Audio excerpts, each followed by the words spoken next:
माननीय अध्यक्ष महोदय जी, आज आपने मुझे इस सभा में बोलने का मौका दिया, इसके लिए मैं आपकी बहुत बहुत आभारी हूँ। सबसे पहले जो सुरक्षाकर्मी, जो जवान अफसर 13 दिसंबर को संसद की सुरक्षा के लिए शहीद हुए, उनके प्रति मैं श्रद्धांजलि व्यक्त करना चाहती हूँ। महोदय, हजारों साल पुरानी हमारी देश की धर्म की एक पुरानी परंपरा रही है। ये परंपरा संवाद, चर्चा की रही है। एक गौरवशाली परंपरा है जो दर्शन ग्रंथों में, वेदों में, उपनिषदों में दिखती है। वाद विवाद और संवाद की हमारी पुरानी संस्कृति है। अलग अलग धर्मों में भी, इस्लाम में, सूफियों में, बौद्ध धर्म में, जैन धर्म में, सिख धर्म में भी ये वाद संवाद, ये चर्चा बहस, इसकी संस्कृति रही है। इसी परंपरा से उभरा हमारा स्वतंत्रता संग्राम। हमारा स्वतंत्रता संग्राम विश्व में एक अनोखा संग्राम था, एक अनोखी लड़ाई थी जो अहिंसा और सत्य पर आधारित थी। ये वाद संवाद की जो परंपरा है, इसको इस संग्राम ने आगे कैसे बढ़ाया? क्योंकि ये जो संग्राम था, ये जो लड़ाई थी हमारी आज़ादी के लिए, एक बेहद लोकतांत्रिक लड़ाई थी। इसमें देश के किसान, देश के जवान, देश के मजदूर, देश के अधिवक्ता, देश के बुद्धिजीवी, चाहे किसी भी जाति के हो, चाहे किसी भी धर्म के हों, चाहे किसी भी भाषा को बोलते हों, सब इस स्वतंत्रता संग्राम में शामिल हुए। सब ने हमारे देश की आज़ादी की लड़ाई लड़ी।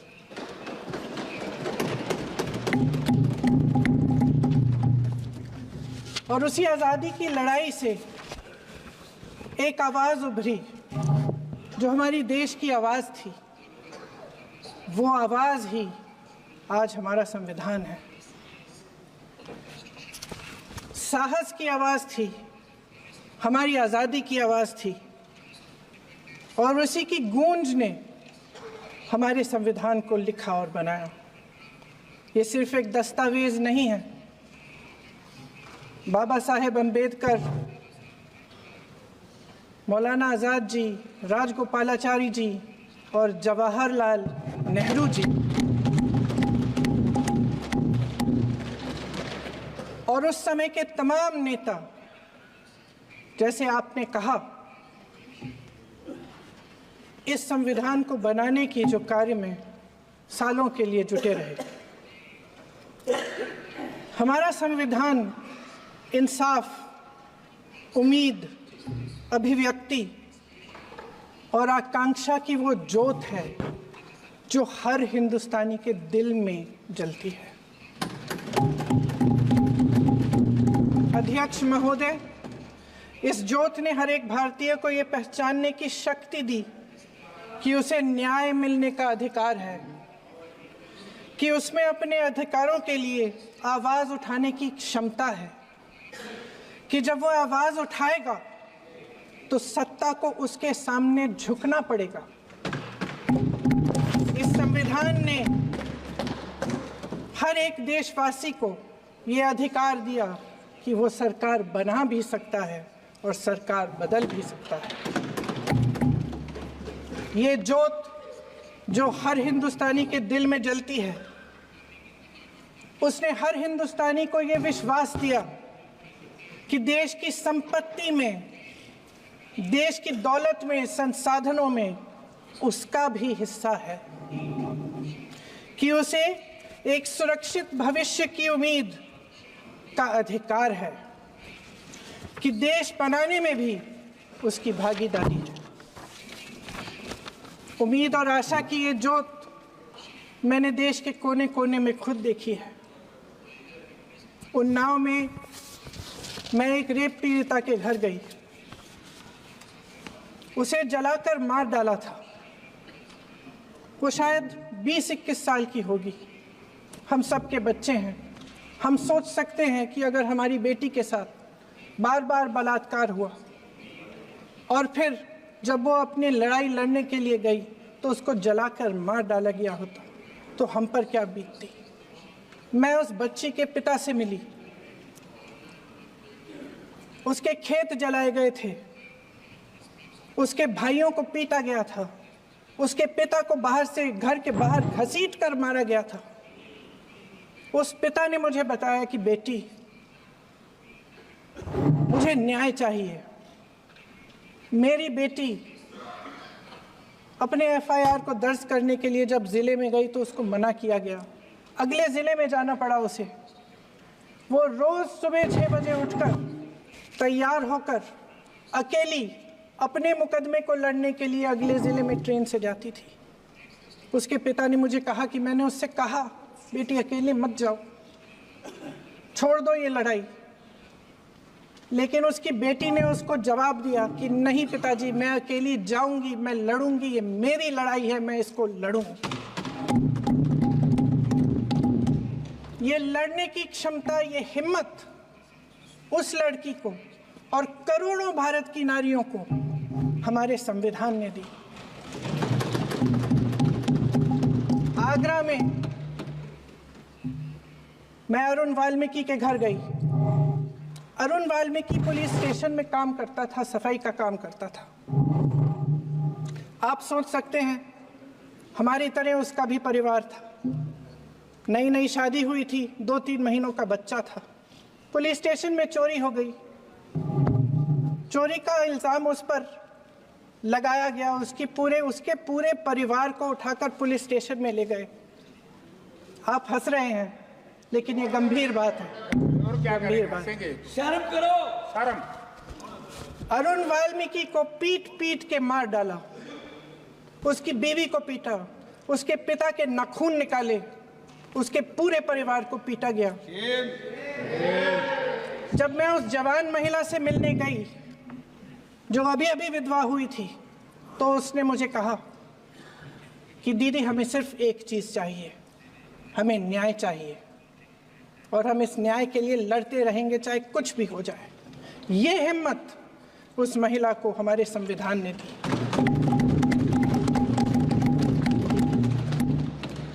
संभल के कुछ लोग आए थे हमसे मिलने जो मृतकों के परिवार के सदस्य थे। उसमें 2 बच्चे थे, अदनान और उजैर। आप सुनिए। उसमें 2 बच्चे थे, अदनान और उजैर। एक बच्चा मेरे बच्चे की उम्र का है, दूसरा उससे छोटा 17 साल का है। दर्जी के बेटे थे। दर्जी का एक ही सपना था कि वो अपने बेटों को पढ़ाएगा, लिखाएगा। एक बेटा डॉक्टर बनेगा, एक बेटा भी सफल होगा दूसरा बेटा भी अपने जीवन में सफल होगा। उनके पिताजी हर रोज उनको स्कूल छोड़ते थे। उस दिन भी स्कूल छोड़ने के बाद अपनी दुकान में चले गए। उन्हें पता नहीं था कि विवाद हो रहा है। उन्होंने भीड़ देखी, घर आने की कोशिश की तो पुलिस ने गोली से मार डाला। वो 17 साल का बच्चा अदनान मुझसे कहता है, वो 17 साल का बच्चा अदनान मुझसे कहता है कि मैं बड़ा होकर डॉक्टर बन के दिखाऊंगा, मैं अपने पिता का सपना साकार करूंगा। ये सपना, ये आशा उसके दिल में हमारे संविधान ने डाली। अध्यक्ष महोदय, हमारे देश के करोड़ों देशवासियों के संघर्ष में, अपने अधिकारों की पहचान में, इनकी कठिन से कठिन परिस्थितियों से लड़ने की अपार हिम्मत में और देश से न्याय की अपेक्षा में हमारे संविधान की ज्योत जल रही है। मैंने हमारे संविधान की ज्योत को जलते हुए देखा है और इसके साथ साथ ये भी समझा है कि हमारा संविधान एक सुरक्षा कवच है। एक ऐसा सुरक्षा कवच है जो देशवासियों को सुरक्षित रखता है, न्याय का कवच है, एकता का कवच है और अभिव्यक्ति की आज़ादी का कवच है। दुख की बात यह है कि मेरे सत्ता पक्ष के साथी जो बहुत बड़ी बड़ी बातें करते हैं, इन्होंने इन 10 सालों में ये सुरक्षा कवच, सत्ता पक्ष के मेरे साथियों ने ये सुरक्षा कवच तोड़ने का पूरा प्रयास किया है। संविधान में सामाजिक, आर्थिक और राजनीतिक न्याय का वादा है। ये वादा एक सुरक्षा कवच है जिसको तोड़ने का काम शुरू हो चुका है। लैटरल एंट्री और निजीकरण के जरिए ये सरकार आरक्षण को कमजोर करने का काम कर रही है। अगर लोकसभा में ये नतीजे नहीं आए होते तो ये संविधान बदलने का काम भी शुरू कर लेते। सच्चाई ये है अध्यक्ष महोदय कि आज संविधान बार बार इसलिए कह रहे हैं क्योंकि इस चुनाव में इनको पता चल गया कि इस देश की जनता ही इस संविधान को सुरक्षित रखेगी, कि इस चुनाव में हारते हारते जीतने से इन्हें एहसास हुआ कि ये संविधान बदलने की बात इस देश में नहीं चलेगी। आज जनता की मांग है कि जाति जनगणना हो। सत्ता पक्ष के मेरे साथी ने इसका जिक्र किया। ये जिक्र भी आज इसलिए हो रहा है क्योंकि चुनाव में ये नतीजे आए। ये जाति जनगणना इसलिए जरूरी है ताकि हमें पता चले कि किसकी क्या स्थिति है और नीतियां उस हिसाब से बने। इनकी गंभीरता का प्रमाण ये है कि जब चुनाव में पूरे विपक्ष ने जोरदार आवाज उठाई कि ये जाति जनगणना होनी चाहिए, तो इनका जवाब देखिए। इनका जवाब भैंस भाग भैंस चुरा लेंगे, मंगलसूत्र चुरा लेंगे, इनका ये जवाब था। ये गंभीरता है इनकी जाति जनगणना पर। महोदय, हमारे संविधान ने आर्थिक न्याय की नींव डाली, किसानों, गरीबों और को जमीन बांटी, भूमि सुधार किया, जिसका नाम लेने से कभी कभी आप झिझकते हैं और कभी कभी उनका नाम धड़ाधड़ इस्तेमाल किया जाता है अपने आप को बचाने के लिए। उन्होंने HAL, BHEL, SAIL, GAIL, ONGC, NTPC, railways, IIT, IIM, oil refinery, steel, तमाम PSU बनाए। अध्यक्ष महोदय, उनका नाम पुस्तकों से मिटाया जा सकता है, उनका नाम भाषणों से मिटाया जा सकता है, लेकिन जो उनकी भूमिका रही इस देश की आज़ादी के लिए और इस देश के निर्माण के लिए, वो इस देश में से कभी मिटाया नहीं जा सकता। 75 सालों में जनता का भरोसा रहा कि नीतियां बनेंगी तो जनता की भलाई के लिए बनेंगी। जल जंगल जमीन का अधिकार मिला आदिवासी भाई बहनों को। इंदिरा जी ने बैंकों का राष्ट्रीयकरण करवाया, खदानों का राष्ट्रीयकरण कराया। कांग्रेस और यूपीए की सरकारों में शिक्षा का, भोजन का अधिकार मिला। 75 सालों में जनता का भरोसा मिला। पहले संसद चलती थी तो जनता की उम्मीद होती थी कि सरकार महंगाई और बेरोजगारी पर चर्चा करेगी, कोई उपाय निकालेगी, कोई रास्ता निकालेगी। लोग मानते थे कि अगर कोई नई आर्थिक नीति बनेगी तो देश की अर्थव्यवस्था को मजबूत बनाने के लिए बनेगी, तो भारतीय बाजार को मजबूत बनाने के लिए बनेगी, उनके भविष्य को मजबूत बनाने के लिए बनेगी। किसान और आदिवासी भाई बहन भरोसा करते थे कि यदि जमीन के कानून में संशोधन होगा तो उन्हीं की भलाई के लिए होगा। आप नारी शक्ति की बात करते हैं। आज चुनाव की वजह से शायद इतनी बातचीत हो रही है नारी शक्ति के बारे में, क्योंकि हमारे संविधान ने महिलाओं को यह अधिकार दिया उनकी शक्ति को परिवर्तित किया वोट में, और आज आपको पहचानना पड़ रहा है कि महिलाओं के बिना, कि नारी शक्ति के बिना ये सरकारें नहीं बन सकती हैं। इसीलिए आज आप नारी शक्ति की बातें दोहरा रहे हैं। जो आप नारी शक्ति का अधिनियम लाए हैं उसको लागू क्यों नहीं करते? वो 10 साल बाद लागू क्यों होगा? क्या आज की नारी 10 साल इंतजार करेगी उसके लागू करने के लिए? क्या बात है, क्या बात है।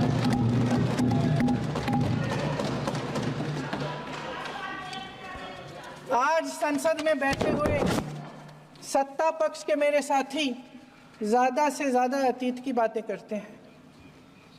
1900 किस में क्या हुआ, कब हुआ, नेहरू जी ने क्या किया। अरे वर्तमान की बात करिए, देश को बताइए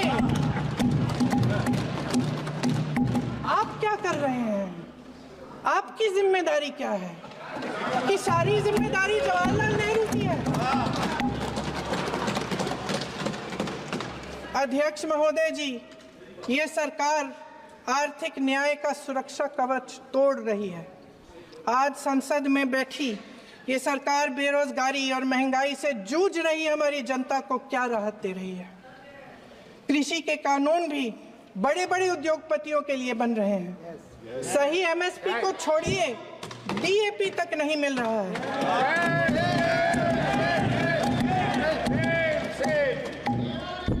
वायनाड से लेकर ललितपुर तक इस देश का किसान रो रहा है। आपदा आती है तो उसको कोई राहत नहीं मिलती। भगवान भरोसे है आज इस देश का किसान, उसको छोड़ दिया गया है। आज हिमाचल में देखिए, जितने भी कानून बने हैं वो सब बड़े बड़े उद्योगपतियों के लिए बन रहे हैं। हिमाचल में जो सेब उगता था उसके जो छोटे छोटे किसान हैं वह रो रहे हैं, क्योंकि एक व्यक्ति के लिए सब कुछ बदला जा रहा है। सुनने की हिम्मत रखो। मैं अध्यक्ष महोदय जी, अध्यक्ष महोदय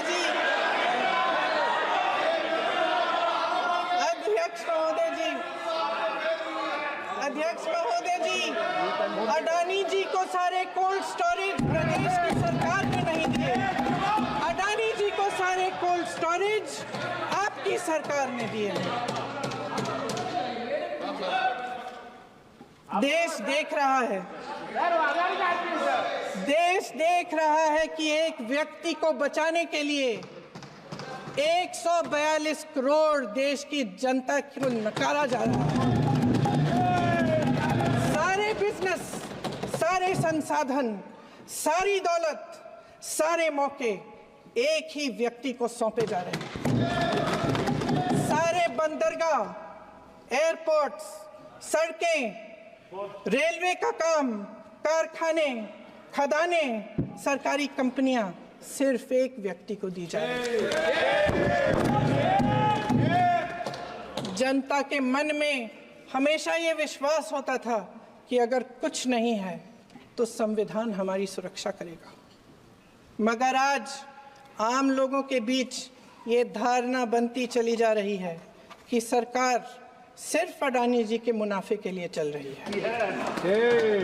देश में बहुत तेजी से गैर बराबरी बढ़ रही है।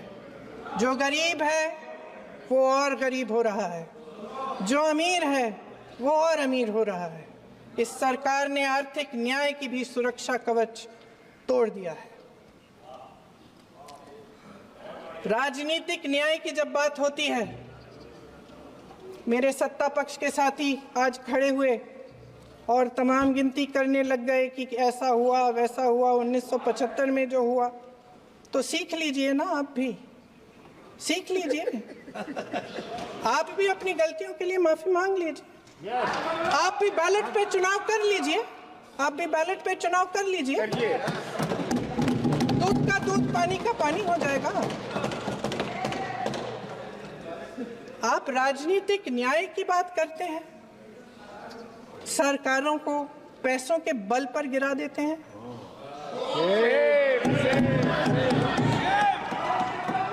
मेरा आग्रह है कि अपन संविधान में सकारात्मक बोले।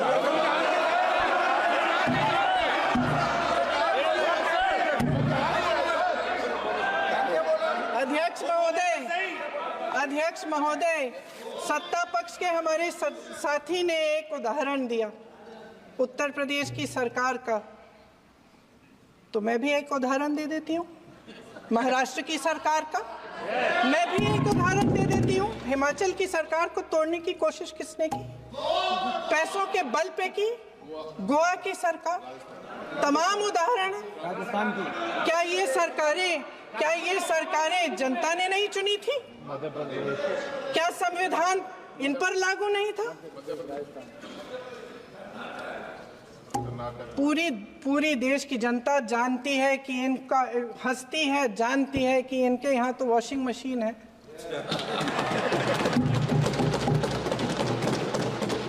जो यहाँ से वहाँ जाता है वो धुल जाता है। इस तरफ दाग, उस तरफ स्वच्छता। और मेरे कई ऐसे साथी हैं जो इस तरफ होते थे उस तरफ चले गए, मुझे दिख भी रहे हैं, वॉशिंग मशीन में शायद धुल गए हैं। अध्यक्ष महोदय, जहां भाईचारा और अपनापन होता था, जहां हमारे संविधान ने एकता का सुरक्षा कवच दिया था, वहां शक और घृणा के बीज बोए जा रहे हैं। एकता का सुरक्षा कवच तोड़ा जा रहा है।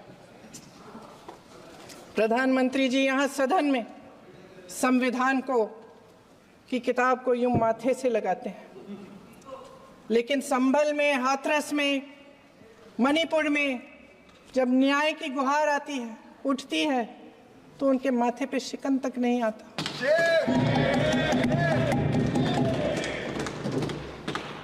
शायद समझ नहीं पाए हैं कि भारत का संविधान संघ का विधान नहीं है।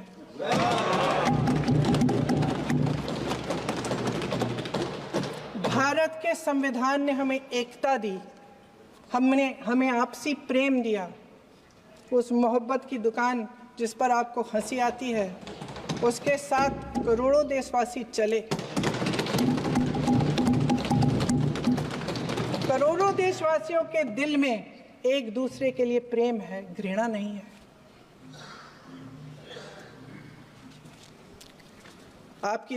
इनकी जो विभाजनकारी नीतियां हैं, उसका नतीजा हम रोज देखते हैं।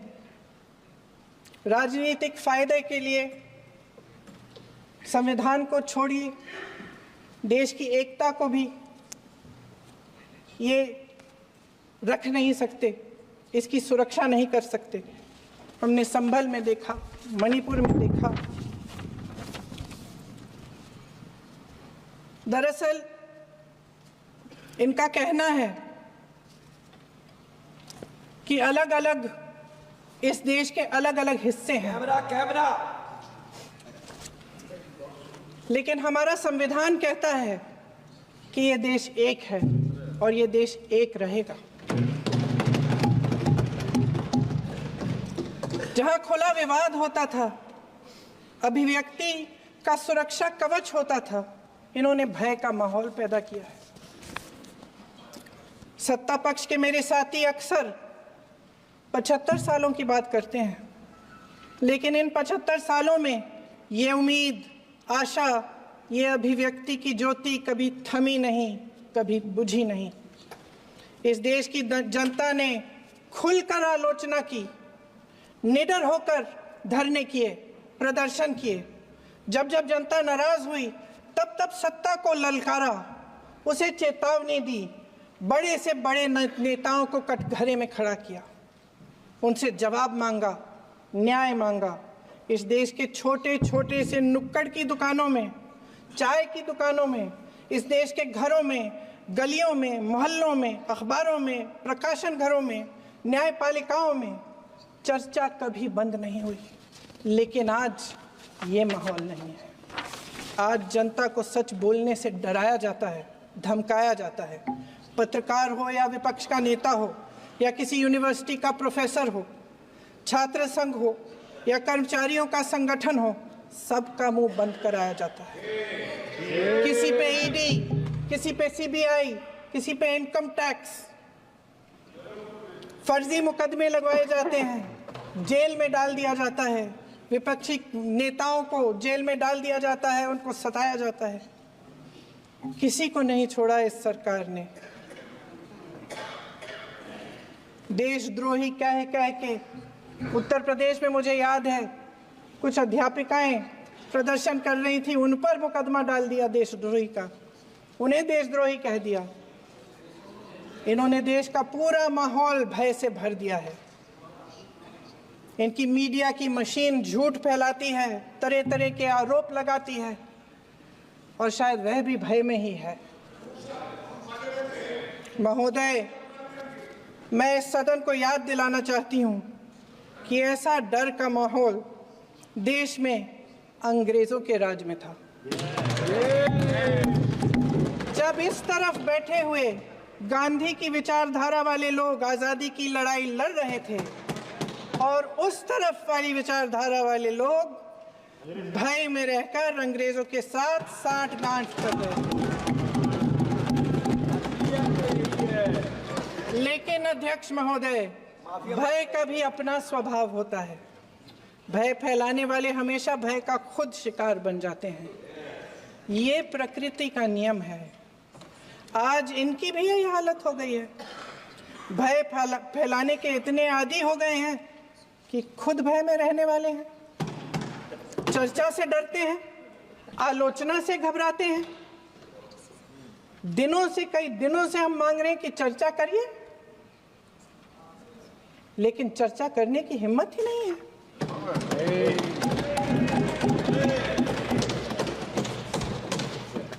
एक कहानी होती थी अध्यक्ष महोदय, शायद बचपन में आपने भी सुनी होगी। राजा भेष बदलकर बाजार में आलोचना सुनने जाता था। ये सुनने जाता था कि प्रजा मेरे बारे में क्या कह रही है, मैं सही रास्ते पे चल रहा हूं कि नहीं। लेकिन आज का राजा, भेष तो बदलते हैं आज के राजा, शौक तो है उनको भेष बदलने का, लेकिन न जनता के बीच जाने की हिम्मत है और न आलोचना सुनने की।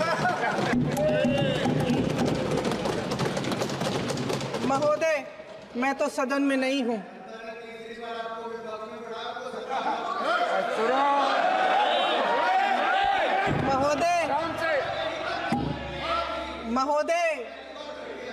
महोदय, जनता में बहुत विवेक है, ये सही है।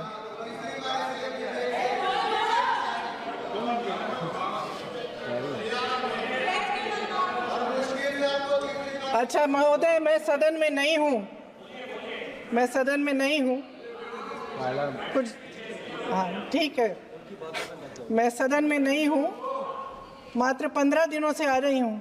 लेकिन मुझे ताज्जुब होता है कि इन 15 दिनों में इतनी बड़े इश्यूज हैं, इतनी बड़ी बातें हैं। प्रधानमंत्री जी मात्र एक दिन के लिए, शायद 10 मिनट के लिए दिखे हैं सदन।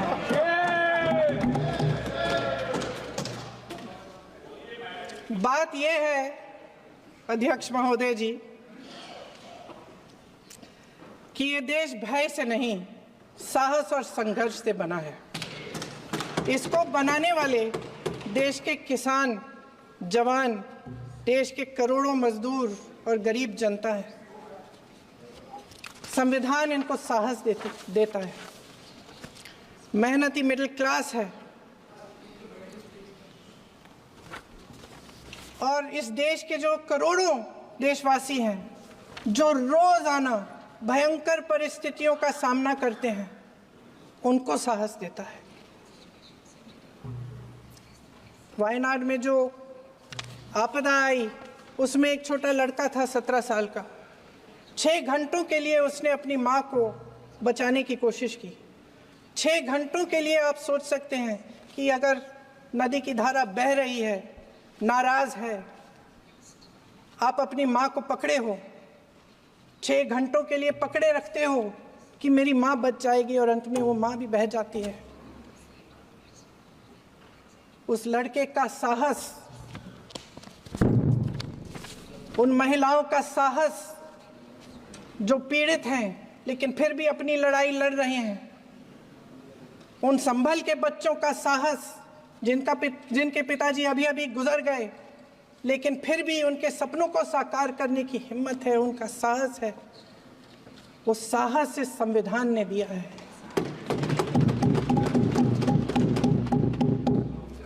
वो आत्मविश्वास इस संविधान ने दिया है। ये देश भय से नहीं चल सकता, ये देश साहस से ही चलेगा। भय की भी सीमा होती है, और जब वो सीमा पार हो जाती है, जब किसी को इतना दबाया जाता है कि उसको लगने लगता है कि अब मेरे पास खोने के लिए कुछ नहीं है, तब उसमें एक ऐसी शक्ति पैदा होती है जिसके सामने कोई कायर खड़ा नहीं हो सकता। ये देश कायरों के हाथों में ज्यादा देर तक कभी नहीं रहा है। ये देश उठेगा, ये देश लड़ेगा, सत्य मांगेगा, सत्यमेव जयते। जय हिंद।